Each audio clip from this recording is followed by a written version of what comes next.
여러분의 오를 확 뒤집겠습니다. 한 발 더 깊이 들어가는 시사 프로그램 정봉주의 품격시대 정봉주입니다. 민주당과 국민의당이 오늘 우원식, 김동철 두 신임 원내사령탑을 선출했습니다. 다음 주부터 줄줄이 이어질 인사청문회를 앞둔 상황. 여소야대 가시밭길 정국에서 문재인 정부는 과연 견제와 협치, 그 운영의 묘를 찾을 수 있을지 짚어봅니다. 박근혜 정부의 부실 인수인계 논란이 뜨겁습니다. 청와대에 따르면 컴퓨터 하드웨어도 텅텅 비어있고 사실상 100여 쪽짜리 현황 보고서 달랑 하나밖에 넘겨준 것이 없다는데요. 껍데기만 남긴 박근혜 정권. 새 정부도 일을 하지 말라는 걸까요? 아니면 뭔가 숨길 것이 많았던 걸까요? 그 노림수 짚어보겠습니다. 5월 16일 화요일 정봉주 품격시대 시작하겠습니다. 더불어민주당의 새 원내대표로 삼선의 우원식 의원이 선출됐습니다. 우신임 원내대표는 오늘 오전 의원총회에서 의원들의 투표 결과 전체 115표 가운데 61표를 얻어 54표를 얻은 홍영표 의원을 제쳤습니다. 지난해에 이어 올해 두 번째로 원내대표 선거에 출사표를 던진 우 의원은 야당과의 협치를 강조. 우 원내대표는 문재인 대통령이 말한 민생과 적폐 해소, 탕평 인사로 통합과 개혁의 길을 열어가는데 온몸을 바치겠다고 말했습니다. 한편 대선 패배 후 당을 추스르고 있는 국민의당도 오늘 새 원내대표를 뽑았습니다. 결선 투표까지 가는 접전 끝에 4선의 김동철 의원이 김관영 의원을 누르고 당선됐습니다. 김 원내대표는 국정을 주도하는 강한 야당이 되겠다며 문재인 정부에 협조할 것은 협조하겠지만 해서는 안 될 일을 할 때는 국민의당이 가장 앞장서 막아낼 것이라고 밝혔습니다. 이번 선거는 향후 당청 관계와 협치의 분수령이 될 전망. 때문에 문재인 정부와 첫 호흡을 맞춰야 할 우원식 의원과 제2야당으로 문재인 정부의 협조와 견제를 동시에 해야 하는 김동철 의원의 행보에 귀추가 주목됩니다. 5월 16일 화요일 정봉주의 품격시대 첫 번째 이슈 들어가겠습니다. 오늘 집권 여당인 더불어민주당과 야당인 국민의당이 각각 우원식 의원과 김동철 의원을 원내대표로 선출하며 새로운 항해를 시작했습니다. 과연 이 결과가 이제 막 첫발을 내디딘 문재인 정부에 어떤 영향을 미칠지 전문가 세 분 모시고 말씀 나눠보도록 하겠습니다. 김준일 팩트체크 전문 미디어 뉴스톱 대표 자리하셨습니다. 네, 안녕하세요. 무슨 회사 이름이 저렇게 복잡하고 길어요? 지명도가 낮아서 그런 것 같습니다. 아, 그래요? 예. 회사 이름이 길면 사기 아니면 국정원 아닌가요? 아닙니다. 예. 팩트체크를 전문으로 하고 있습니다. 예. 고재열 기자하고는 어떤 사이죠? 고재열 기자하고는 대학 동창이고요. 예. 예. 그냥 뭐 잘 지내는 친구 사이로 있습니다. 그때는 누가 더 셌어요? 그때는 제가 아무래도 키가 더 컸기 때문에 예. 셌는데 지금은 고재열 기자가 유명 인사가 됐기 때문에 제가 좀 아무래도 아니, 팔씨름 물어본 건데. 팔씨름이요. 자, 조대진 변호사 자리하셨습니다. 안녕하십니까. 예. 이경수 교수님 자리하셨습니다. 네, 안녕하세요. 예.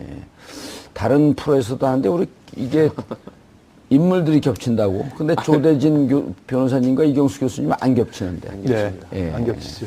예, 안 겹칩니다. 그래서 아주 희소성에 있어서 갑입니다. 감사합니다. 예. 시청자 여러분들께서도 샵 5400으로 다양한 의견 보내주시기 바라겠습니다. 의견 반영해드리겠습니다. 자, 우원식. 지난번에 떨어졌죠? 예, 지난해 첫 이제 더불어민주당 첫 원내대표 경선에서 예. 7표 차로 떨어졌는데 이번에 7표 차로 당선이 돼서 아. 참 우연으로 7 럭키 7으로 이렇게 우연히 겹쳤습니다. 예, 지난해도 우상호 의원과 예, 우상호 연대 출신의 우씨 가문. 예, 우씨끼리 붙었죠. 예, 연대 출신의 둘 다 또. 예. 연대 출신이시죠? 저는 K대 아, 나왔습니다. K대. 예. 가운데요? 예, 고려대 나왔습니다. 예, 7표 차. 예. 근데 그 홍영표 의원은 친문으로 분류가 되고 예, 그렇습니다. 우원식 의원은 범문. 예, 범문. 근데 이제 개파 세계 전체적으로 이제 엷은 것으로 알려져 있고요. 뭐 이제 박원순 서울시장 그 후보 당시에 이제 선대 본부장도 맡고 그래서 여러 이제 우원식 의원이요? 예, 예.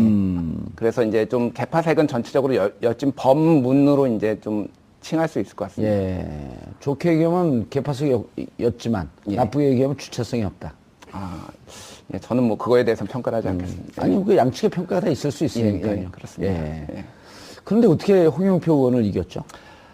아무래도 이제 여러 가지 친문이 이렇게 똘똘 뭉치진 않았나 보죠? 예, 그러니까 전체적으로 이제 좀 이 국정의 전반적인 상황을 고려해야 될 것 같은데요. 예. 일단 현재 이제 문재인 대통령이 이제 인사를 하는데 전체적으로 탕평 인사에 초점을 맞추고 있다. 그래서 어떤 특정 이제 친문으로 분류됐던 인사들을 중용하기보다는 다른 계파나 이런 분들의 이제 유능하신 분들을 이제 채용을 해서 이제 쓰고 있다. 이런 어떤 전반적인 기류가 있는 것 같습니다. 그래서 이제 두 분의 이제 어떤 그 이번에 선거의 초점은 예. 이제 다른 정당하고의 협치냐 아니면은 당 정청이 개혁 드라이브를 거느냐 같이 이제 협력해서 예. 요 이제 두 가지가 이제 핵심 포인트였는데 아무래도 그 당 내에서는 협치 쪽에 좀 더 야당과의 협치 쪽에 좀 더 무게를 싣고 그 우원식 의원을 이제 원내대표로 선택을 한 것 같습니다. 예, 알겠습니다. 우원식 의원은 어떤 분인가요? 원식 의원님은 뭐 당직을 두루 거친 삼선이시죠. 그래서 뭐 당내 사정에도 밝고 그리고 뭐 딱히 뭐 문재인 대통령과 사이가 안 좋다, 좋다, 이렇게 평가, 이렇게 일부에서는 있는데, 어쨌든, 우호적으로 같이 그 관련된 부분을 처리할 수 있을 것으로 지금 평가가 되고 있고요. 무엇보다도 지금 을지로위원회 관련된 부분에 활동을 많이 하시지 않았습니까? 그래서 그 당내에서도 그렇고, 바깥에서 바라보는 인식도 관련해서 문재인 대통령이 지금 서민 친화적인 정책들이나 이런 부분들을 진행하는데 되게 적합하다, 이런 평을 좀 받고 있는 것으로 알고 있습니다. 예.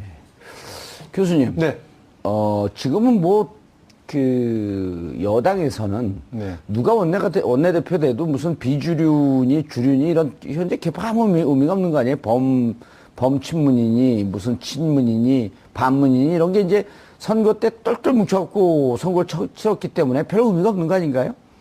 사실은 앵커께서 하신 말씀대로 별 의미는 없습니다. 예. 의미는 없는데 그럼에도 불구하고 이제 이게 원내대표는 야당들하고 지금 야당이 지금 제1야당, 자유한국당, 제2야당, 그 다음에 국민의당, 제3야당, 교수단체만 해도 예. 바른정당 3개 교수단체가 있거든요. 예. 이 3개 교수단체하고 끊임없이 국정 현안에 대해서 논의를 하려면은 아무래도 친문 반문은 의미가 없다 하더라도 비교적 친문 인사가 아닌 쪽이 조금 더 아마 낫지 않을까. 예. 아까 우리 김준일 대표께서 분석하시듯이 두 가지 이유가 있다고 봐요. 우선 우원식 대표가 된 게 첫 번째는 상대적으로 홍영표 의원이 친문 인사를 분류되는 거에 상대적으로 우원식 대표는 사실은 어떻게 보면은 1988년도 그러니까 민평년이라고 해가지고요. 민주평화 국민연대 소속에서 그때 재야 인사들이 이제 일괄적으로 그 당에 평민당에 입당할 때 예. 그때 같이 들어온 인사거든요. 그래서 개파를 보면은 아마 김근태계로 이렇게 분류를 그동안 쭉 해왔었습니다. 예. 그러다 보니까 이제 소위 말하는 친노 친문계하고는 약간 거리가 있다고 이제 보여지죠. 그런 점들이 조금 아마 작용했을 거고 두 번째 동정표일 거예요 아마. 예. 지난번에 7표째로 졌는데 요번에는 그래도 야 우원식 불쌍하니까 한번 시켜줘 보자. 이게 좀 작용도 했을 거예요. 두 그렇죠. 가지가. 예. 그러나 어쨌든 간에 야삼당하고의 협력 관계를 이끌어내기 위해서는 아무래도 친문보다는 비교적 개파적 얇은 자리 좀 낫지 않겠냐. 그 점이 작용했다고 보여집니다. 홍영표 의원하고 이파전으로 벌어진 것도 어찌 보면 당의 분위기, 그러니까 누가 돼도 큰 문제가 없기 때문에 그렇죠. 굳이 이번에 네네. 원내대표로 이른바 이제 들이밀고 들어가는 게 별 의미가 있겠냐 이런 평가도 좀 있을 수 있지 않을까요? 그렇죠. 그건 맞습니다. 지금 이제 핵심은 뭐냐면 당장 이제 급한 부분이 당장 이달 말에 있을 이제 그 이낙연 총리 인사청문회가 있거든요. 예.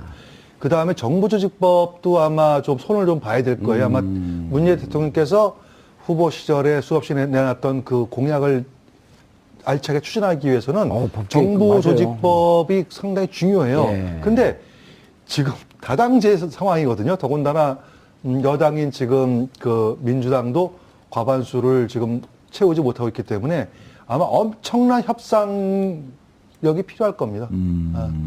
그래서 아마 귀추가 주목되는데요. 한번 지켜볼 필요가 있습니다.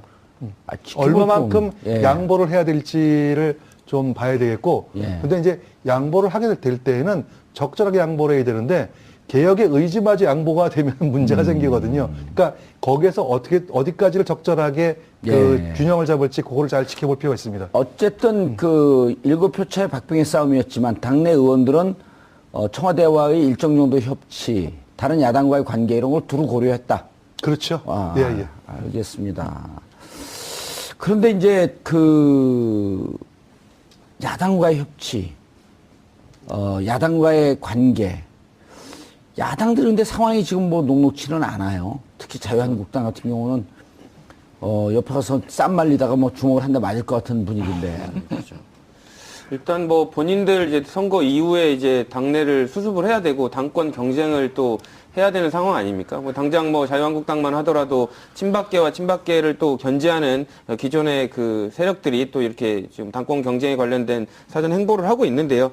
일단은 그 우원식 원내대표는 이런 부분들이 이제 어쨌든 문재인 대통령의 이제 국정 운영에 있어서 다른 야당들의 협치를 이끌어야 되는데 이제 이런 협조 요청이 각각의 당의 그 내부적인 부분들 때문에 괜히 이제 반대를 어깃장을 놓는 상황까지도 이제 고려를 하면서 지금 협상을 해야 될 것 같습니다. 그래서 그런 부분들을 할 때 그 어느 때보다도 조금 그 위치가 되게 중요할 것 같고요. 자칫 그 뭐 문재인 대통령께서 여러 가지 그 국정 방향을 올바르게 잡았다고 하시더라도 국회에서 협조가 안 되면 서민을 위한 방향에 이렇게 해결책이 나올 수가 없기 때문에 되게 예민한 부분인 것 같습니다. 네. 근데 이제 자유한국당은 저 싸움이 그냥 뭐 하루 이틀 사이에 끝날 싸움도 아니잖아요.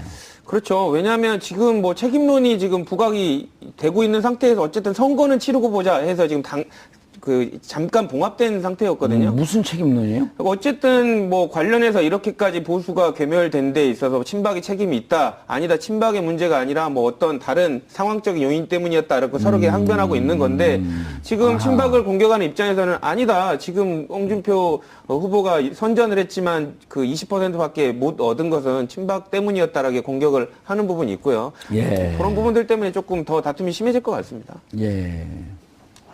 또 홍준표도 한마디 하셨죠, 교수님. 예. 예? 홍준표 의원 이제 그 미국으로 이제 일단 그 둘째 아들이 이제 결혼했는데 결혼식장을 못 갔거든요. 예. 그래서 이제 미국에서 뭐 조종사 교육을 받고 있다 그래요. 예. 그래서 뭐 며느리도 보고 아들도 좀 보고 또 좀 쉴 겸 또 정비도 좀 할 겸 해가지고 미국으로 이제 출국한 상태인데 페이스북을 통해 가지고 아마 신보수, 다시 말해서 보수의 새로운 가치를 좀 더 우리가 앞으로 차용할 필요가 있지 않겠냐. 그 정도의 이제 언급은 있었어요.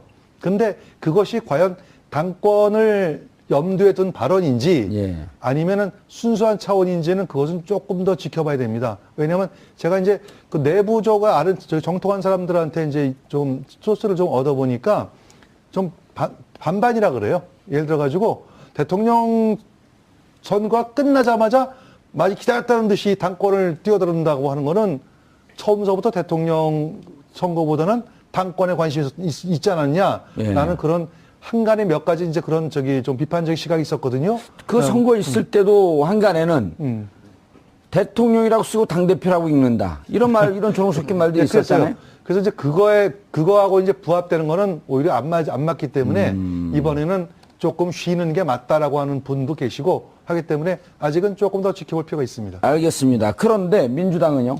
예. 대통령, 청와대, 그다음 뭐 신임 원내대표 비교적 순탄하게 가는 것 같은데. 예. 당 대표가 좀 이상해요. 추미애 당대표 예. 말씀하십니까? 이제 약간 인사 문제로 약간의 이제 갈등이 드러나는 것처럼 비춰지고는 있습니다. 예. 그게 이제 뭐 특정 인물을 이제 청와대 쪽에 이제 뭐 이렇게 좀 선임을 하는 거를 했다가 거절당했다. 다른 방송에서 특정 인물이라고 그러지만 우리 방송에서 구체적으로 찍어야 됩니다. 예, 김민석 예. 전 바로 낚였어.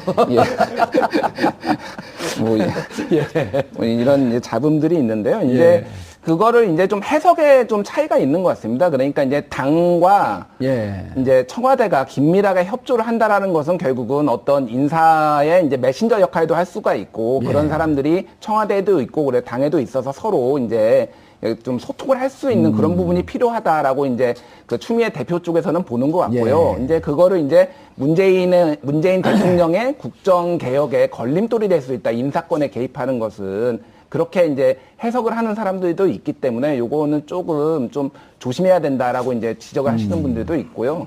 아니 김민석 전 의원 같은 경우는 예. 추미애 대표 입장에서 이제 그건 분명히 좀 짚고 넘어가야 되는데 기승전 민석 아니에요.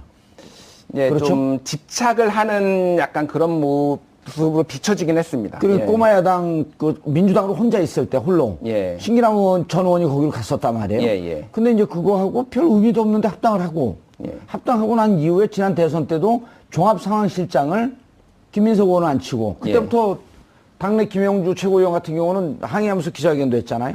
예. 그 이후에 민정수석에 김민석 의원 누려고 그랬고 예. 그게 또 안 되니까 지금 민주정치연구원장으로 또 넣고 예. 이런 게 납득이 가나요? 당 소속 의원들은? 아, 이제 김민석 의원은 사실 이제 예전에는 그 소위 말해서 그 2002년에 그 서울시장 후보요. 예. 아니, 서울시장 후보 전에 이제 예. 그 단일화 문제에서 이제 저쪽 그 정몽준 의원 쪽으로 가기 전까지는 굉장히 야당의 대표적인 정치인이었지 않습니까? 그렇죠. 근데 이제 예. 그 이후에 이제 철새 정치인으로 낙인이 찍혔고 그 이후에 본인의 능력보다 또 과도하게 비판을 받은 부분도 있거든요. 그 한 번의 이미지가 굉장히 이제 그러니까 정치인으로서의 신뢰도에 심각한 타격을 입혀서 추락을 했는데 그래서 이제 그 김민석 의원을 또 가깝게 지내는 분들은 과도하게 비판을 받았다 그래서 어느 정도 억울하게 예, 좀. 그래 억울하게 해서 능력이 있는 사람이니 기회를 줘서 좀 복권을 시켜야 되겠다라는 이제 그런 움직임이 있고요. 그런 이제 추미애 당 대표도 그런 분들 중에 이제 한 분인 것으로 이렇게 파악이 되고 있습니다. 그래도 인사는 공정해야 되는데 너무 모든 인사의 중심에 김민석 전 의원을 세우는 건 당에서 당 관계자들 만나보면 좀 비판하지 않던가요? 예, 좀 전체적으로 좀 거부 정서가 있는 것 같고요. 그래서 이제 추미애 대표도 어느 정도 약간은 지금 현재까지는 뭐 너무 고집하는 모양새는 아니고 일단 좀 여론을 보면서 한 발짝 물러선 상황인 것 같습니다. 저런 게 이제 자칫 잘못하면 당의 인사가 결국 그 노무현 정부도 그 여러 가지 잘했지만 가장 이제 문제가 됐던 것 중에 하나가 인사 문제, 그다음 검찰 개혁 문제 두 가지를 그 문재인 대통령께서도 지적을 했잖아요. 인사 문제에 있어서 별로 성공하지 못했다. 그러니까 인사가 제일 중요한 거 아닙니까? 사실상 그 박근혜 전 대통령도 문제가 됐던 부분이 인사에 관련된 부분, 그런 부분들에 뭐 개입을 하려고 그러고 이런 부분 때문에 문제가 됐었고요. 최순실이 그 그렇죠. 문고리 3인방하고 다 인사를 했던 거 아니에요? 그렇죠. 그런 부분들이 제일 문제가 됐었는데 어쨌든 추미애 대표가 지금 그런 의도를 갖고 있었는지 김민석 전 의원을 챙겨주고 싶었는지는 모르겠습니다. 근데 다만 그 겉으로 실체 드러난 상황은 예, 그 실체가 어땠든지 다른 사람들을 불편하고 있고 그게 외형이 있는 것처럼 실질이 있는 것처럼 나타나고 있거든요. 예. 그러니까 지금 정권 그 초기에 어쨌든 본인이 암묵적인 시그널을 보였기 때문에 이런 얘기가 회자되고 있는 걸 좀 반성은 좀 하셔야 될 것 같습니다. 그러면 법리 용어로 내심의 의사에 따른 미필적 고의는 있는 거 아니에요? 그렇죠. 아니 땐 굴뚝에 이렇게 연기는 절대 안 납니다. 내심의 의사, 미필적 고의 그러니까 제가 변한 변호사 같아요. 아, 예. 그렇습니다. 제가 법무부 출신이지만 변호사는 아니거든요. 법무부 장관으로 가시는 그런데 이제 제가 교수님 네. 궁금한 게 네. 지금 이제 추미애 당대표는 여러 가지 함화평이 나와요. 그러니까 이제 임명직이 아니고 당대표이기 때문에 임명직은 아니지만 내년에 있을 서울시장 선거에 끊임없이 이름이 나온단 말이죠. 자가 발전 아닌가요? 자가발전이든 그 발전소 발전이든 불은 들어오니까. 예. 그런가요? 그런데 이제 저렇게 인사 문제가 공표하지 않으면 저게 사실 우리 국민들이 지금 보면요. 헌법 특강을 하는데, 한 변호사가 헌법 특강을 하는데, 그 회사, 이런 뭐 그 구청에 보통 한 100명 오는 강의에 헌법 특강을 하는데 200명 온다는 거예요. 헌법을 강의하는데. 아니 갑자기 왜 헌법에 이렇게 관심이 많아졌지? 촛불 때문에요. 그러니까 모든 그렇죠. 법률적 지식과 예. 민주주의적 수준이 확 향상이 됐기 때문에 이제는 정치인들이 국민을 못 쫓아가는 형국이란 말이에요. 근데 그건 맞아요. 내일 모레 만약 서울시장 선거면 1년 뒤인데 지금서부터 이런 인사가 공평하지 못하다? 본인이 타격받을 때는 왜 이러죠? 근데 저는 약간 다른 각도에서 한번 비틀어서 한번 보고 싶어요. 아하. 첫 번째는 김민석 의원 같은 경우에는 사실은 민주당이라고 하는 그 당에 예. 그 뭐 상표 등록권이라고 합니까? 그걸 쥐고 있었어요. 예.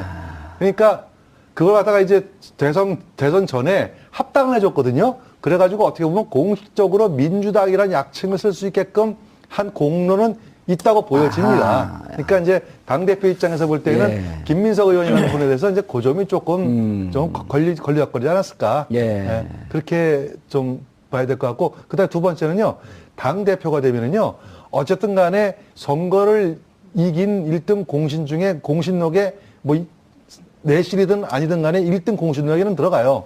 그러면 1등 공신이 되면은 뭔가 전리품을 얻어야 되지 않습니까? 자기를 도와줬던 사람이든 아니든 간에 뭐 그런 차원 조금 이해해 볼 필요 있지 않을까 싶습니다. 자, 화제를 본론으로 다시 돌아가고, 원내대표. 사실 이 방송 듣는 분들이 정치적으로 수준이 올라가고 그래도 오히려 일상적으로 편하게 얘기하는 그 용어들이 저게 도대체 뭐지? 이러고 넘어가는 경우도 있거든요. 원내대표 한번 설명해 주시고 이 원내대표가 임기가 얼마고 무슨 역할을 해야 되는지 그것도 좀 정리를 해 주시죠.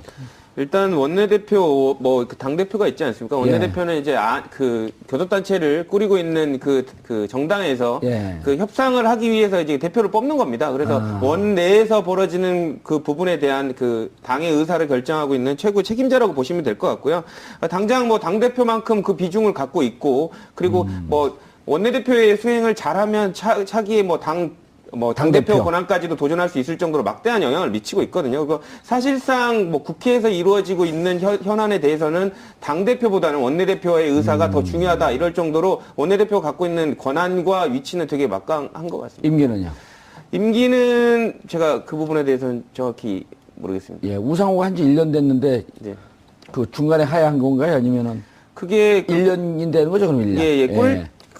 그 정해져 있는 게 알고 있는데 제가 정확한 거는 제가 기억이 대부분의 정당이 다 1년 정도로 이렇게 원내대표를 하고 있는데 원내대표가 이제 왜 중요하냐면 우리 조 변호사께서 잘 설명해 주셨는데요.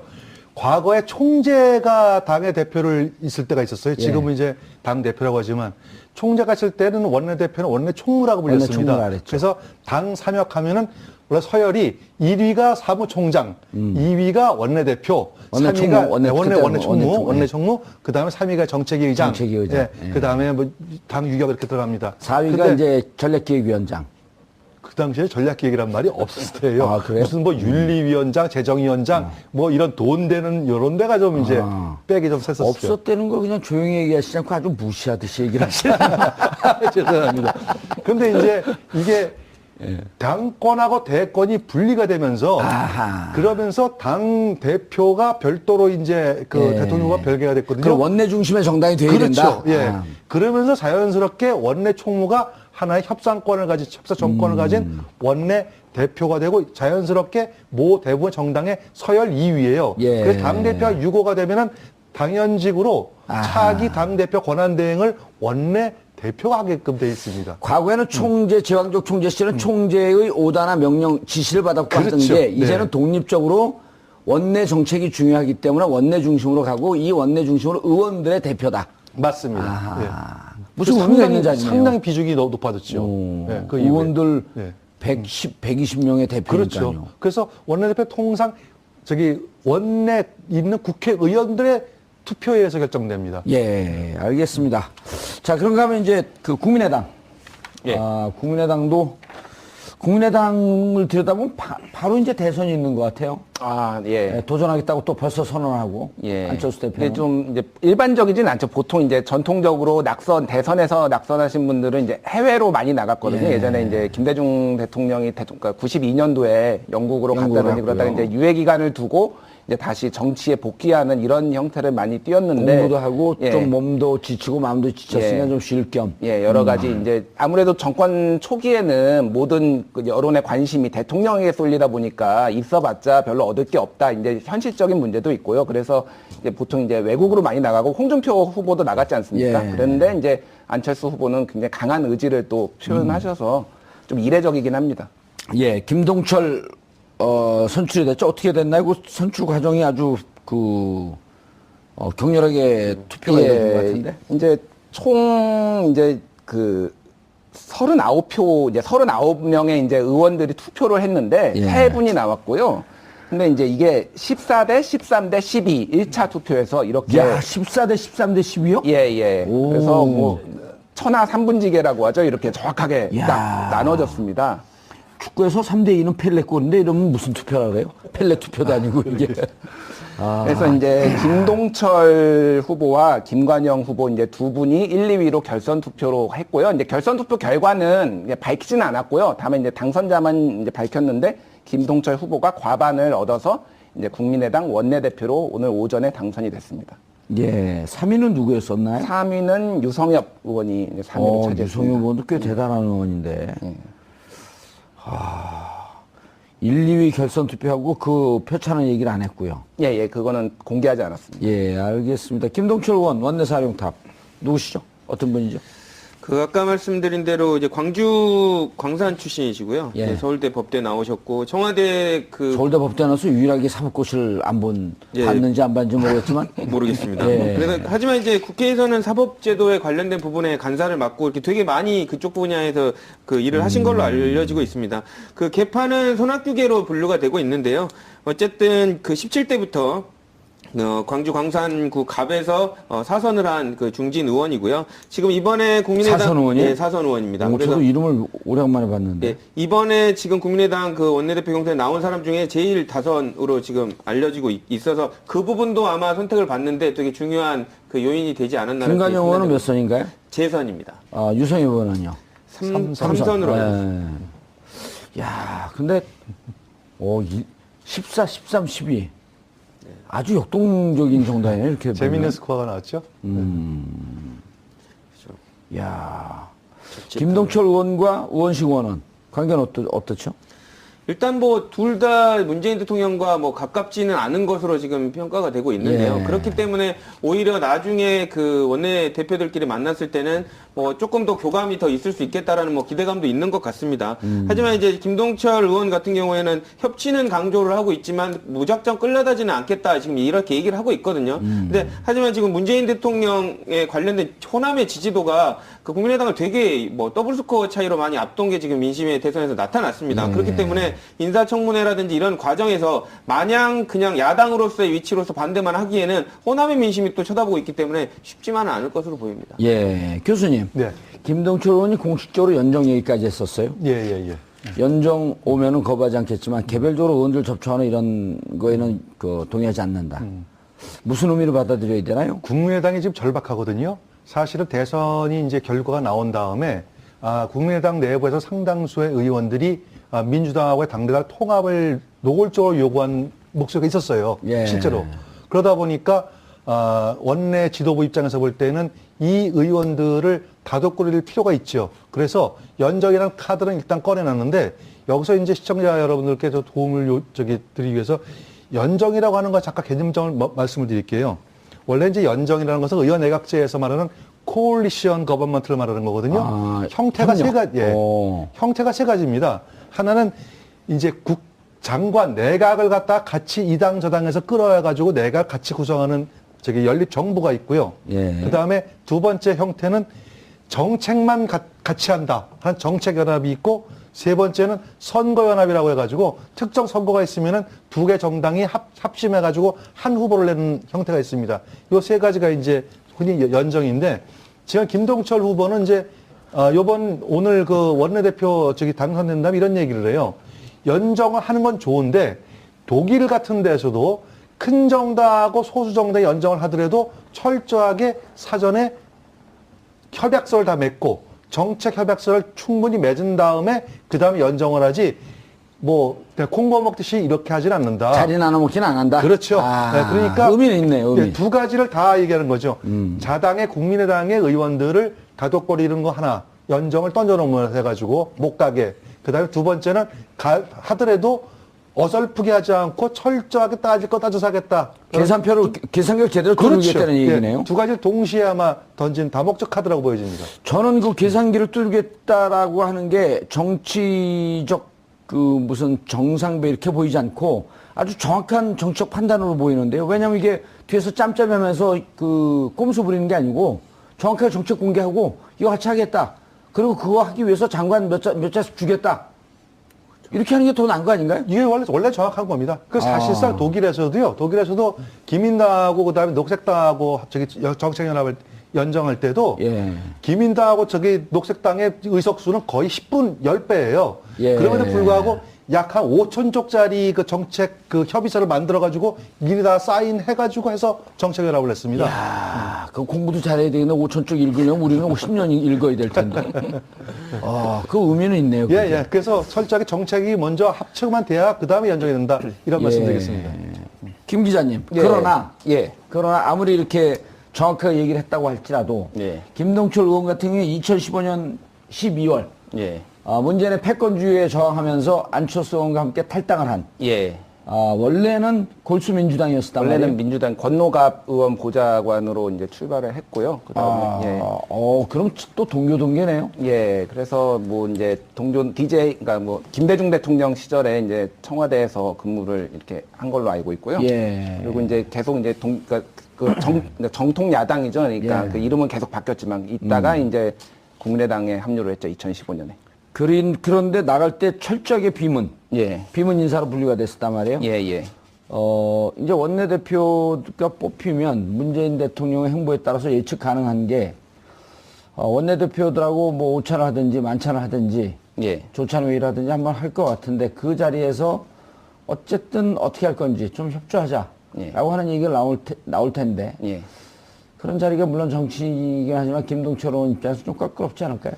근데 이제 어쨌든 뭐 개인이 비문재인 개인 거하고 국민의 당의 어떤 원내 대표로서 가는 건 다르기 때문에 어쨌든 본인이 오늘 이제 당사자가 말씀을 하지 않았습니까? 스탠스는 어느 정도 정해졌고요. 협조할 것은 협조하되 잘못된 것은 반대하겠다라고 명확하게 하고 연정의 가능성도 열어뒀지만은 아까 이경수 교수님께서 말씀한 절차를 정확하게 밟아서 하자. 그래서 이런 메시지를 던진 것은 결국은 당을 결속하겠다라는 의미가 있거든요. 그래서 지금 어떤 내년 총선이나 이런 것들을 두고 봤을 때 당을 결속하기 위해서 어떤 협조할 것은 협조하지만은 좀 견제할 것은 견제하는 방향으로 가지 않을까 이렇게 예상됩니다. 예, 청와대 인사도 관심인데 박수현 전 의원이 임명됐나요? 네, 됐습니다. 오늘 오전에 그래서 10시 30분에 그 입장, 예정된 거에 관련된 입장을 하고 있고, 오후에는 계속 그 관련된 그 브리핑을 직접 하고 있는 걸로 지금 보도되고 있습니다.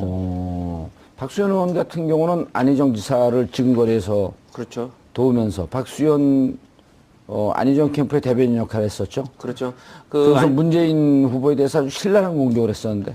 여러 가지로 뭐 박수현 대변인이 뭐 저도 같이 방송을 해보고 그랬습니다만은 기본적으로 뭐 감정적인 섞인 뭐 비난이나 이렇게 하지 않는 분으로 유명하시죠. 근데 관련해서 이제 본인이 이렇게 녹여서 이렇게 말씀을 잘 해주시는데 어쨌든 박수현 의원은 말씀 주신 대로 안 지사의 그 거의 최측근이고요. 가장 뭐 심기를 잘 알고 있는 정도라고 보이는데 어쨌든 지금은 이번 정부의 대통령의 입의 자리에 배치하지 않았습니까? 사실상 이번에는 입으로 불릴 수 있는 대변인의 자리에는 친문이 앉지 않을까라고 이렇게 예견이 많이 됐었는데 안 지사님의 그 최측근인 박수현 의원을 앉힌 것으로 봐서 정말로 진짜 탕평의 인사를 실현하고 있다라는 이런 부분이 좀 맞는 것 같습니다. 예. 인사 얘기 나온 길로 조금 더 가보면 교수님. 네. 삼촌의 중에 한 명인 이호철은 미국으로 날랐고 네. 양정철은 뉴질랜드로 날르겠다 그러고. 그러고 뭐 세계는 좁아요.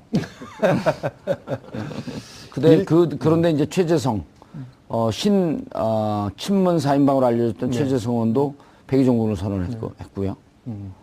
내부를 들여다보면 들어가려고 하다 못 들어갔다라고 하는 얘기도 있던데. 뭐 그렇게 평가할 건 아닌 것 같고요. 예. 제가 볼 때 상당히 좀 잘하고 있는 것 같다. 초기에는 잘하고 친문 있는. 인사들이 어차피 예, 예. 이기 내각도 또 그럼요. 이기 인선도 있으니까요. 그럼 일단 지금은 개혁 드라이브를 걸어야 되거든요. 예. 개혁 드라이브를 걸을 때에는 가장 첫 번째가 명분이 중요하지 않습니까? 흠이 없어야 돼요. 예, 그럼요. 그 명분에 지금 우리 조 변호사님 말씀하셨듯이 철저하게 탕평 인사가 먼저 이루어져야 예. 그래야 개혁에 대한 명분을 얻을 수가 있고 개혁 드라이브를 걷기가 쉽죠. 그래서 개혁이 출발하게 되면은 자체 구동력이 생겨요. 구동력이 생길 때 그때는 조금 더 가열차게 하기 위해서는 조금 더 자기 측근 인사들 갖다가 좀 집어넣는 것도 하나의 방법이죠. 그러니까 뭐 급할 게 없으니까 5년이라는 시간 많이 있습니다. 얼마든지 들어갈 수 있는 시간이 있으니까 잠시 물러나는 것도 가열차게 좋습니다. 건다. 그게 약간 그 좌파 운동권 표현인데. 저는 방송용으로 적합하지 않은 거 아닌가요? 죄송합니다. 다음부터 제가 양정철 전 고치겠습니다. 비서관의 언론에 나온 부분을 봤는데요. 그 기자들한테 문자로 뭐 보내지 않았습니까? 그 소회를 말한 부분을 봤는데 이 부분이 되게 와닿더라고요. 우리는 정권 교체를 바란 거지 권력을 탐하진 않았다. 이 얘기가 되게 가슴에 와닿았고요. 드러나면 패권이라고 그러고 숨어 있으면 비선이라 그런 것도 가슴 아프다. 이제 이런 말들을 걷어달라. 저는 되게 진심으로 느꼈습니다. 왜냐하면 만약에 본인이 문재인 대통령을 만들어서 그 권한을 누리고 싶었다면 누구보다도 들어가고 싶었던 사람 아니겠습니까? 예. 근데 한 발 물러선 걸로 봐서 정말 국민에게 진심을 보여준 것으로 보여지고요. 저는 한 가지 이제 조금 아쉬운 부분은 어쨌든 대통령을 만드는데 일조하셨기 때문에 대통령이 아무리 잘한다고 하더라도 위기에 빠질 가능성은 있습니다. 그러면 그때는 도로 오시는 게 오히려 도리에 맞지 않고 국민들이 원하는 거 아닌가라는 생각을 근데 합니다. 뉴질랜드로 갔을까요? 뉴질랜드에 연고가 있지 않으실까요? 캐나다에 있는데요. 저는 동생이 모르겠어요. 캐나다에 살고 있는데. 네. 캐나다로 간다 그러더니 뉴질랜드로 가갖고 저거 뭔가 트릭 아닌가? 예. 거쳐서 가시는 거 아닐까요? 뉴질랜드를 거쳐서 캐나다를 가요. 알겠습니다. 어쨌든 그래도 그 친문 인사들이 뒤로 빠지는 모습은 문재인 대통령 입장에서는 무척 호감을 하고 한마디로 얘기하면은 문재인 대통령의 부담을 덜어준 거죠. 관저에서 예. 식사를 하면서 눈물을 보였다라고 하는 기사도 나오던데. 예. 그러니까 어쨌든 같이 동고동락했던 그런 예. 사이인데 본인들이 자발적으로 그렇게 이렇게 빠져주면은 어찌됐든 마음은 아프지만은 이 초반의 국정 개혁 드라이브에 좀 더 힘이 실릴 수, 말씀하셨듯이 예. 탕평 어떤 인사로 통해서 그런 것이 가능하기 때문에 실제 하든 실제하지 않았든 계속 친문 패권주의로 공격을 받았지 않습니까? 그렇죠. 그런 것들이 어떤 빌미도 주지 않겠다라는 어떤 지금 인사 스타일이나 이런 것을 이제 엿볼 수가 있는 거죠, 현재 상황이. 정치권이 참 묘한 게요. 없는데 상대방이 주장을 하면 그게 현실이 돼요. 그러니까 그런 거죠. 그러면 누군가 언론은 이제 친문 패권주의를 어디에서 주장했다. 그거에 대해서 친문 패권주의는 아니라고 반박했다. 그러면 사람들 기억 속에 남는 거는 친문 패권주의밖에 없거든요. 예. 이제 저거나 그게 또, 예. 프레이밍인 것이고요. 언론의 그렇죠. 프레이밍. 예. 그걸 저거나- 정치권에서 정확히 알고 있으니까 활용하는 거죠. 저거나 똑같은 거 아니에요? 제가 MB의 아바타입니까? 그럼 내용과 무관하게 MB 아바타만 기억나는 거예요. 역대급 TV 대선 토론의 실수로 아마 그건 기록이 될 겁니다. 앞으로 이제 계속 이런 거는 있어서는 안 된다라고 이제 그거를 교과서처럼 공부할 텐데요. 본인 입으로 그렇게 얘기한 거는 정말 실수였죠. MB하고 나하고 관계가 그렇게 밀접하다면 MB가 제 아바타입니까? 이랬으면 사건이 커졌죠. 예, 그거는 아예, 그러니까 언급을 안 하는 게 최선이죠, 그거는. 아하. 예, 언급을 안 해야지. 그 닉슨 대통령이 저는 사기꾼이 아닙니다라고 이 워터게이트 사건 때 얘기를 하는 순간 본인한테 사기꾼이 남은 아닌 거는 거죠. 사기꾼이라는 이미지밖에 없거든요. 그래서 그런 언급을 선거 전략상 절대 하면 안 되는 겁니다. 예. 저는 앵커가 아닙니다. 하는 순간 앵커라고 하는 것만 남아있는 거죠. 예전에 햄버거 광고에서 그런 해외에 그런 게 있었는데 뭐 지렁이로 햄버거를 만드는 거 아니냐라는 그 예? 지렁이로 햄버거를 아하. 만드는 거 아니라는 공격이 있었는데 그 부분을 해명을 할 때 우리는 지렁이로 햄버거를 만들지 않았습니다. 그러면 그 햄버거는 지렁이밖에 생각이 안 납니다. 이번에 그 대표적인 실패한 광고로 비교가 되더라고요. 그렇죠. 이번에. 그러니까 그런 해명을 할 때는 그냥 우리는 순수한 그 한우를 씁니다. 순수한 소고기를 씁니다라고 해버리면 되는데 그 말을 자기 입에 담으로써 그 프레임이 자기 스스로 만들어져 버리는 거죠. 그러니까 그런 부분을 안철수 후보가 실수한 것 같습니다. 저도 그런 말실수를 한번 해보고 싶은데 실수가 안 나와요. 참 그게 문제예요. 조만간에 찝어내야지. 그래요? 가열차게 한번 집어내보시죠. 교수님, 예. 인사청문회 네. 간단히 한번 좀 짚어주고 가시죠. 이제 그 원내대표들도 이제 선출이 됐고 인사청문회가 이제 가장 그 총리 인사청문회 네, 맞습니다. 넘어야 할 과제 아니에요? 네, 넘어야 이제 큰 과제죠. 근데 이낙연 내정자, 민주당, 국민의당 어디서든 문제 제기하기 좀 곤란하지 않나요?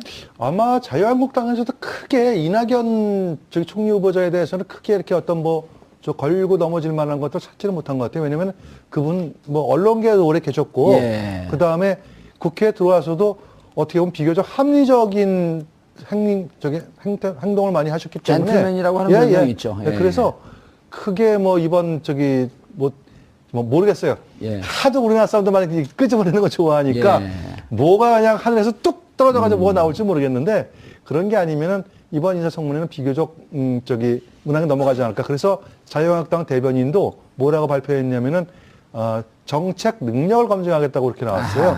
네. 어떤 개인의 어떤 그거보다도 예. 총리로서의 정책 능력 집중을 검증하겠다고 했으니까 아마 좀 정책 대선이 끝난 지 얼마 안 됐지만 또 다른 형태의 어떤 정책 공방이 이루어질 것 같은 느낌이 듭니다. 정책 검증하겠다라고 하는 것은 청문회는 거의 넘어갔다 이렇게 봐도 되겠죠. 그렇죠. 네. 네. 그런데 이제 자유한국당에서 이제 최근에 이제 나오는 얘기들은 약간 이제 뭐 교수님 말씀하신 부분은 전체적 기조는 맞는데 그래도 검증은 하겠다라는 얘기들이 있거든요. 지금 위장 전입 문제, 예. 재산 신고 누락 문제, 아들 뭐 병역 의혹 문제 이런 것들을 어쨌든 짚고는 넘어가겠다라고 예. 지금 얘기를 하고 있어서 그러면 그거 좀 그것도 안 하면, 그것도 안 하면 지금 국민들이 보기에 이거 뭐 기껏 대선 지나더니 서로 뭐 짬짬이 하는 거 아니냐 이런 의혹을 또 받을 수가 있으니까. 예, 그렇죠. 민주당 원내대표 선출, 국민의당 원내대표 선출, 대선 이후에 이제 정치권이 새 옷을 입으면서 기지개를 펴는 모습입니다. 한순간도 잊지 말아야 할 것입니다. 옷깃을 여미고 항상 국민만 생각하는 자세입니다.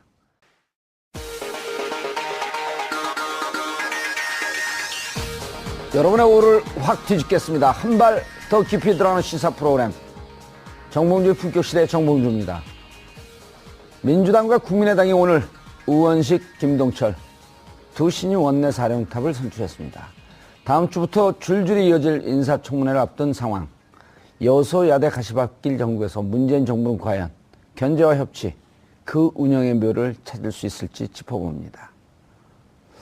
박근혜 정부의 부실 인수인계 논란이 뜨겁습니다. 청와대에 따르면 컴퓨터 하드웨어도 텅텅 비어있고 사실상 100여 쪽짜리 현황 보고서 달랑 하나밖에 넘겨준 것이 없다는데요. 껍데기만 남긴 박근혜 정권. 새 정부도 일을 하지 말라는 걸까요? 아니면 뭔가 숨길 것이 많았던 걸까요? 그 노림수 짚어보겠습니다. 5월 16일 화요일 정봉주 품격시대 시작하겠습니다. 더불어민주당의 새 원내대표로 삼선의 우원식 의원이 선출됐습니다. 우신임 원내대표는 오늘 오전 의원총회에서 의원들의 투표 결과 전체 115표 가운데 61표를 얻어 54표를 얻은 홍영표 의원을 제쳤습니다. 지난해에 이어 올해 두 번째로 원내대표 선거에 출사표를 던진 우 의원은 야당과의 협치를 강조. 우 원내대표는 문재인 대통령이 말한 민생과 적폐 해소, 탕평 인사로 통합과 개혁의 길을 열어가는데 온몸을 바치겠다고 말했습니다. 한편 대선 패배 후 당을 추스르고 있는 국민의당도 오늘 새 원내대표를 뽑았습니다. 결선 투표까지 가는 접전 끝에 4선의 김동철 의원이 김관영 의원을 누르고 당선됐습니다. 김 원내대표는 국정을 주도하는 강한 야당이 되겠다며 문재인 정부에 협조할 것은 협조하겠지만 해서는 안 될 일을 할 때는 국민의당이 가장 앞장서 막아낼 것이라고 밝혔습니다. 이번 선거는 향후 당청 관계와 협치의 분수령이 될 전망. 때문에 문재인 정부와 첫 호흡을 맞춰야 할 우원식 의원과 제2야당으로 문재인 정부의 협조와 견제를 동시에 해야 하는 김동철 의원의 행보에 귀추가 주목됩니다. 5월 16일 화요일 정봉주의 품격시대 첫 번째 이슈 들어가겠습니다. 오늘 집권 여당인 더불어민주당과 야당인 국민의당이 각각 우원식 의원과 김동철 의원을 원내대표로 선출하며 새로운 항해를 시작했습니다. 과연 이 결과가 이제 막 첫발을 내디딘 문재인 정부에 어떤 영향을 미칠지 전문가 세 분 모시고 말씀 나눠보도록 하겠습니다. 김준일 팩트체크 전문 미디어 뉴스톱 대표 자리하셨습니다. 네, 안녕하세요. 무슨 회사 이름이 저렇게 복잡하고 길어요? 지명도가 낮아서 그런 것 같습니다. 아, 그래요? 예. 회사 이름이 길면 사기 아니면 국정원 아닌가요? 아닙니다. 예. 팩트 체크를 전문으로 하고 있습니다. 예. 고재열 기자하고는 어떤 사이죠? 고재열 기자하고는 대학 동창이고요. 예.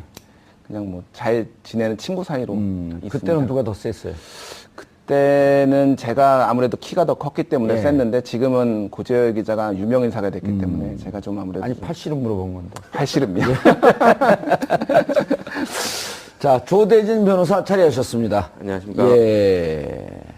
이경수 교수님 자리하셨습니다. 안녕하세요. 예. 이게 당의 그 내부적인 부분들 때문에 괜히 이제 반대를 어깃장을 놓는 상황까지도 이제 고려를 하면서 지금 협상을 해야 될 것 같습니다. 그래서 그런 부분들을 할 때 그 어느 때보다도 조금 그 위치가 되게 중요할 것 같고요. 자칫 그 뭐 문재인 대통령께서 여러 가지 그 국정 방향을 올바르게 잡았다고 하시더라도 국회에서 협조가 안 되면 서민을 위한 방향에 이렇게 해결책이 나올 수가 없기 때문에 되게 예민한 부분인 것 같습니다. 예. 근데 이제 자유한국당은 저 싸움이 그냥 뭐 하루 이틀 사이에 끝날 싸움도 아니잖아요. 그렇죠. 왜냐하면 지금 뭐 책임론이 지금 부각이 되고 있는 상태에서 어쨌든 선거는 치르고 보자 해서 지금 잠깐 봉합된 상태였거든요. 무슨 책임론이에요? 어쨌든 뭐 관련해서 이렇게까지 보수가 괴멸된 데 있어서 친박이 책임이 있다, 아니다, 친박의 문제가 아니라 뭐 어떤 다른 상황적인 요인 때문이었다, 이렇게 서로게 항변하고 있는 건데, 지금 친박을 공격하는 입장에서는 아니다, 지금 홍준표 후보가 선전을 했지만 그 20%밖에 못 얻은 것은 친박 때문이었다라고 공격을 하는 부분이 있고요. 예. 그런 부분들 때문에 조금 더 다툼이 심해질 것 같습니다. 예.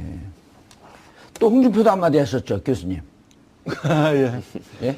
홍준표 의원 이제 미국으로 이제 일단 그 둘째 아들이 이제 결혼하는데 결혼식장을 못 갔거든요. 예. 그래서 이제 미국에서 뭐 조종사 교육을 받고 있다 그래요. 예. 그래서 뭐 며느리도 보고 아들도 좀 보고 또 좀 쉴 겸 또 정비도 좀 할 겸 해가지고 미국으로 이제 출국한 상태인데 페이스북을 통해 가지고 아마 신보수, 다시 말해서 보수의 새로운 가치를 좀 더 우리가 앞으로 차용할 필요가 있지 않겠냐, 그 정도의 이제 언급은 있었어요.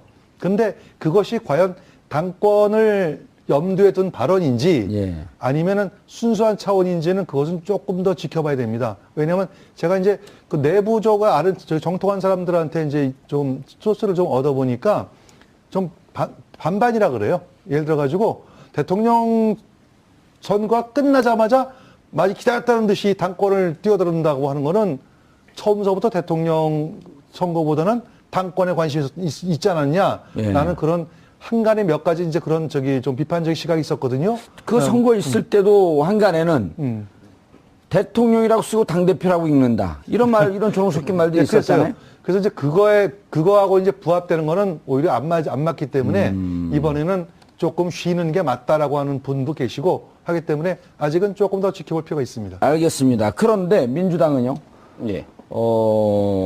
대통령, 청와대, 그다음 뭐 신임 원내대표 비교적 순탄하게 가는 것 같은데 예. 당대표가 좀 이상해요. 추미애 당대표 예. 말씀하십니까? 이제 약간 인사 문제로 약간의 이제 갈등이 드러나는 것처럼 비춰지고는 있습니다. 예. 그게 이제 뭐 특정 인물을 이제 청와대 쪽에 이제 뭐 이렇게 좀 선임을 하는 거를 했다가 거절당했다. 다른 방송에서는 특정 인물이라고 그러지만 우리 방송에서 구체적으로 찍어야 됩니다. 예, 김민석 예. 전 바로 낚였어.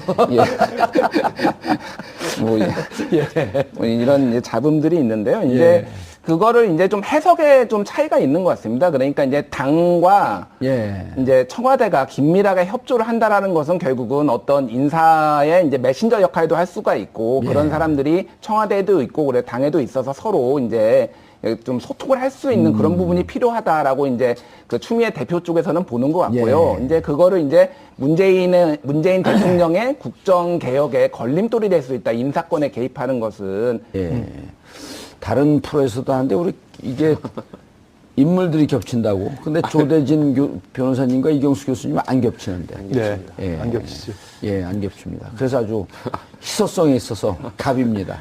예. 시청자 여러분들께서도 샵 5400으로 다양한 의견 보내주시기 바라겠습니다. 의견 반영해 드리겠습니다.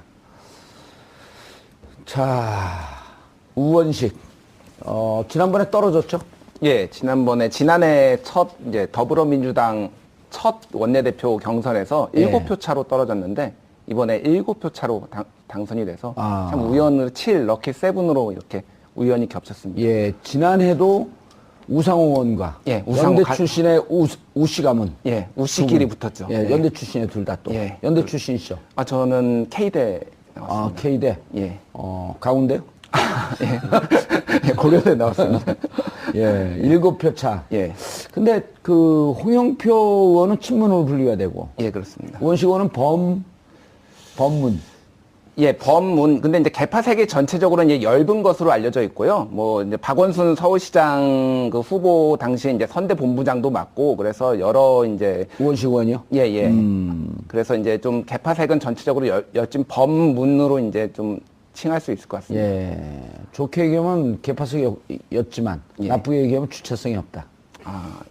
예, 저는 뭐 그거에 대해서는 평가를 하지 않겠습니다. 아니, 그 양측의 평가가 다 있을 수 있으니까요. 예, 그렇습니다. 그런데 어떻게 홍영표 의원을 이겼죠? 아무래도 이제 여러 가지 친문이 이렇게 똘똘 뭉치진 않았나 보죠. 예, 그러니까 전체적으로 이제 좀 이 국정의 전반적인 상황을 고려해야 될 것 같은데요. 예. 일단 현재 이제 문재인 대통령이 이제 인사를 하는데 전체적으로 탕평 인사에 초점을 맞추고 있다. 그래서 어떤 특정 이제 친문으로 분류됐던 인사들을 중용하기보다는 다른 계파나 이런 분들의 이제 유능하신 분들을 이제 채용을 해서 이제 쓰고 있다. 이런 어떤 전반적인 기류가 있는 것 같습니다. 그래서 이제 두 분의 이제 어떤 그 이번에 선거의 초점은 예. 이제 다른 정당하고의 협치냐 아니면은 당 정청이 개혁 드라이브를 거느냐 같이 이제 아하. 협력해서 예. 요 이제 두 가지가 이제 핵심 포인트였는데 아무래도 그 당 내에서는 협치 쪽에 좀 더 야당과의 협치 쪽에 좀 더 무게를 싣고 그 우원식 의원을 이제 원내대표로 선택을 한 것 같습니다. 예, 알겠습니다. 우원식 의원은 어떤 분인가요? 원식 의원님은 뭐 당직을 두루 거친 삼선이시죠. 그래서 뭐 당내 사정에도 밝고 그리고 뭐 딱히 뭐 문재인 대통령과 사이가 안 좋다, 좋다, 이렇게 평가, 이렇게 일부에서는 있는데, 어쨌든, 우호적으로 같이 관련된 부분을 처리할 수 있을 것으로 지금 평가가 되고 있고요. 무엇보다도 지금 을지로위원회 관련된 부분에 활동을 많이 하시지 않았습니까? 그래서 당내에서도 그렇고, 바깥에서 바라보는 인식도 관련해서 문재인 대통령이 지금 서민 친화적인 정책들이나 이런 부분들을 진행하는데 되게 적합하다, 이런 평을 좀 받고 있는 것으로 알고 있습니다. 예. 교수님. 네. 지금은 여당에서는 네. 누가 원내대표 돼도 무슨 비주륜이 주륜이 이런 현재 개파 아무 의미가 없는 거 아니에요? 범친문이니 무슨 친문이니 반문이니 이런 게 이제 선거 때 똘똘 뭉쳐갖고 선거를 치렀기 때문에 별 의미가 없는 거 아닌가요?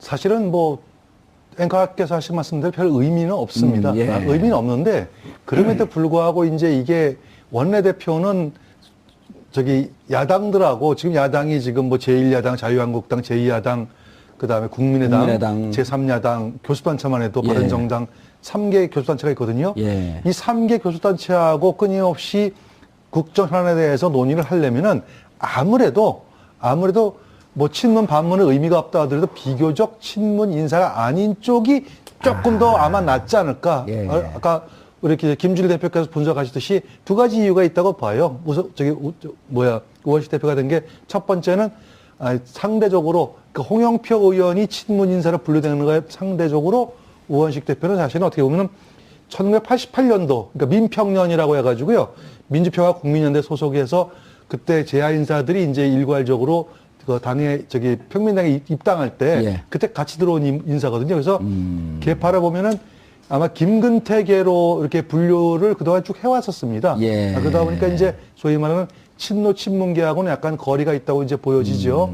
그런 점들이 조금 아마 작용했을 거고 두 번째 동정표일 거예요 아마. 예. 지난번에 7표째로 졌는데 요번에는 그래도 야 우원식 불쌍하니까 한번 시켜줘 보자. 이게 좀 작용 또 했을 거예요. 두 그렇죠. 가지가. 예. 그러나 어쨌든 간에 야삼당하고의 협력 관계를 이끌어내기 위해서는 아무래도 친문보다는 비교적 개파적 얇은 자리 좀 낫지 않겠냐.